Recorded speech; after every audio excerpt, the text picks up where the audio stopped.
Well, I wish I made that claim because it actually raised my homeowner's insurance and it put a red flag on my property. And I didn't even file a claim on it.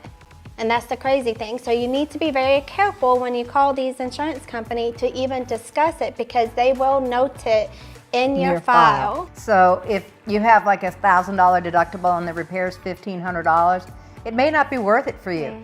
Now, if you have a 10 or 20 or even a large, insurance is great. I'm not saying you need to have insurance, but you really need to look at these minor claims and be careful when you call, and that again, they'll note it. And when you go to sell your home or get other insurance, you're going to be paying a higher rate, or it's going to be red flagged and the buyer's going to ask you questions about it, because that history is noted. Yeah, I couldn't change insurance company for at least over 2 years because it was noted in that.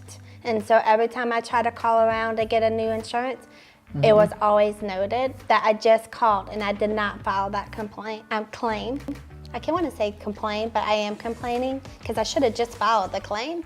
Now, from all that conversation, the takeaway is homeowners insurance is important. Very important.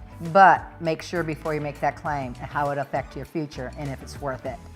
Our last homeowners insurance tip is to shop around. Not all insurance are created equal. Inflation seems to be affecting us daily, and so is homeowners insurance. So the key thing there is shop around, I would say every 2 years. Even if you love your company, compare, make sure, because they kind of creep up, and sometimes when you get that first year, they do an incentive to get you in. So every 2 years, shop around your insurance. It'll save your wallet some money.